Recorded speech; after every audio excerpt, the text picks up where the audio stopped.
Bom, eu fiz História aqui pela USP, né, graduação, e o mestrado e doutorado também aqui pela História Econômica, ambos, né. Eu acho que de mais relevante, assim, do ponto de vista acadêmico, eu acho que sempre foi a minha preocupação, dupla preocupação. Primeiro, científica, né, sempre desde que eu entrei aqui eu fiz pesquisa, praticamente desde o segundo ano. Eu entrei no meu primeiro grupo de estudos aqui, no primeiro semestre ainda. Um grupo de Brodel com Lincoln, que depois foi ser meu orientador no mestrado. E depois, no doutorado, quem me orientou foi o Wilson Barbosa. Né? É, e uma preocupação que eu sempre tive política também. Né? Desde o meu segundo ano eu passei a militar no centro acadêmico, depois no DCE. Quando eu entrei no mestrado, acabei diminuindo minha militância política. Meu mestrado foi um tema bastante político, né, que é a organização do Partido Comunista Brasileiro, de 22 a 35. E o meu doutorado um tema mais econômico, assim, de maior profundidade matemática, de maior profundidade com os dados concretos, né? Mas que não deixa de ser político.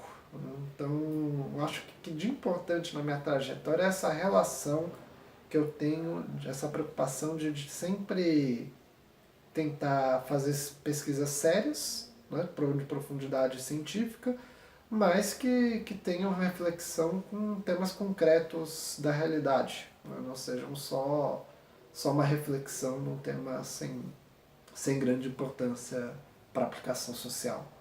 Bom, a minha pesquisa ela é sobre a recuperação econômica do Brasil dos anos 2000 a 2013, né? Embora eu comece em 99. E o problema que me norteou, né? O que eu acho que motivou a pesquisa e o que norteia a reflexão ali, quais são as razões que o Brasil teve para conseguir crescer economicamente, sendo que vinha de uma crise muito profunda e a estrutura econômica brasileira parecia continuar defasada. Então, a hipótese que eu trabalhava, né, que eu acho que dá para entender um pouco melhor o que eu quero chegar com isso, é que a recuperação econômica não era fruto de um desenvolvimento da economia brasileira, mas na verdade estava sendo arrastado pelo crescimento chinês, o que significava a permanência da dependência econômica brasileira em relação a economias mais desenvolvidas. Então, o problema central, eu acho que é esse. Né? Eu comecei a escrever, né? Na verdade comecei a estudar o problema final de 2012 e início de 2013. Então, a crise econômica brasileira ela ainda não estava nem sinalizada assim, aos olhos luz. Né? Embora já tivesse alguns sinais, né? Como eu estava refletindo sobre o tema, dava para ver. Mas não havia ainda essa percepção generalizada de que o Brasil passava por uma reprimarização, que a gente estava muito exposto a crises internacionais, etc. Então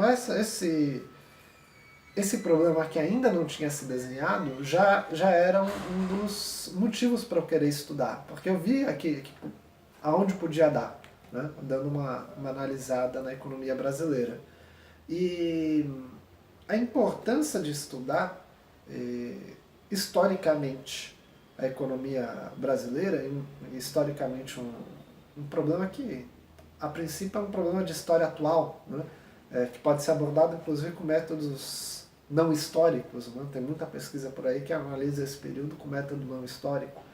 É justamente de entender as especificidades do período, né? Ou seja, é a importância de entender quais foram os passos que foram dados pelo governo e pela economia brasileira, né? Pelo setor privado também, que permitiu um crescimento numa situação aparentemente vantajosa, mas com resultados internos não tão vantajosos. Né? Então, a justificativa que tem para isso é entender no fundo, o problema da desindustrialização brasileira num período de crescimento, né? Que é uma coisa que não é simples de entender, no fundo. Como é que você tem um período de alto crescimento econômico sem que você tenha desenvolvimento profundo? Sendo que aparentemente o governo estava fazendo coisas corretas, né? No sentido de estava distribuindo renda, estava de fato melhorando as condições de vida dos trabalhadores. Então, isso é uma das coisas que eu trato na minha tese. Como é que você pode ter um período de prosperidade, aumento da igualdade, mas sem que houvesse nenhum tipo de desenvolvimento da infraestrutura e da indústria a longo prazo, né? E aí entender um pouco isso passa por entender as conclusões que eu chego na tese, né? E aí o jogo da tese é entender justamente essa relação que o comércio exterior, que em tese, de acordo com a boa parte da teoria, deveria levar o Brasil a se desenvolver. E no caso, fez o contrário. No fundo, a gente criou uma economia dependente do setor externo e que era altamente lucrativo, mas sem nenhuma consequência de longo prazo para a economia brasileira. A conclusão que eu chego, na verdade, hoje em dia a gente vê bastante apontamento sobre isso, né? Já é um debate mais maduro do que quando eu comecei a escrever. Tive a oportunidade, inclusive, de ler algumas obras que saíram no final do período, no 2016, mesmo 2017, que já estavam refletindo também sobre esse tema, né? Mas que quando eu comecei as conclusões eram aparentemente absurdas, né? Afirmações bastante duras, no sentido, por exemplo, de que a política cambial realizada pelo governo era uma política que era anti-inflacionária, né?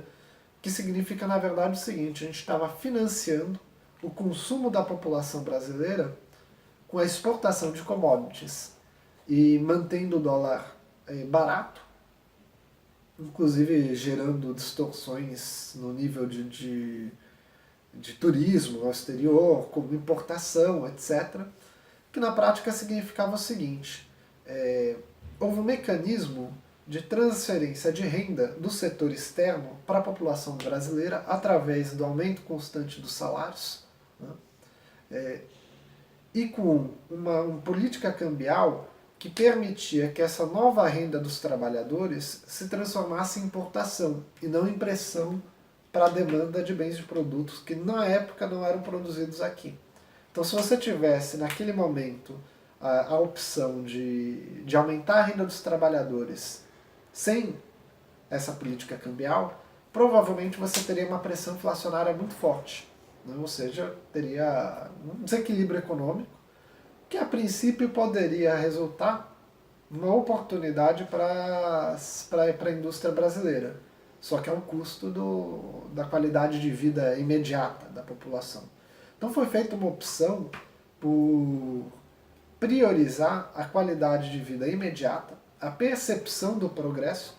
Então, nessa época tem entrevistas, né, volumosas, gente falando, ó, eu estou podendo comprar celular, né? O pessoal da favela está usando tênis de marca, está usando roupa de marca, isso é bom, estão importando, estão podendo comprar produto importado, etc.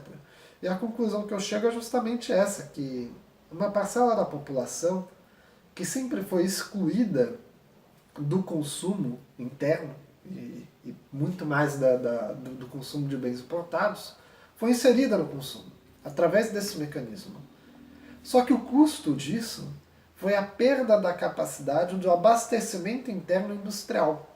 Ou seja, para você garantir que a população fosse inserida sem que houvesse uma política de enfrentamento com a elite local, você abriu mão da indústria nacional e abriu o Brasil ainda mais à globalização. Então, com o discurso de que a gente está fazendo parcerias horizontais e que agora a troca internacional não era mais desigual, porque a gente estava trocando com outros países do terceiro mundo também, com a China, etc., ele mascarava essa abertura à globalização, no sentido de desmonte da indústria local, da economia local, atrelamento e até aumento da dependência. Né? É claro, como você aumentou a renda da população, aumentou os gastos do governo, etc., criou-se até uma resiliência à crise internacional. Então você tem um paradoxo aí, que você tem uma série de políticas que de fato aumentaram a resistência do Brasil à crise, mas sem nenhuma política de fundo que permitisse que, quando essa crise chegasse, ela chegasse brava. Né? No sentido de que você não tinha uma economia interna suficiente para aguentar em longo prazo a crise. O que você tinha era reservas do governo que permitia adiar a crise. Isso foi feito. Então a conclusão que eu chego é que nesse período de 99 a 2013, especialmente de 2001 a 2013, desde que o governo, ainda no governo FHC, adota essa política de exportar ou perecer, a gente tem uma economia brasileira que só se sustenta através da capacidade de importar. Ou seja, exportar e adquirir divisas no exterior, ou seja, vender patrimônio, para poder sustentar o consumo interno. Então essas são as conclusões que eu chego.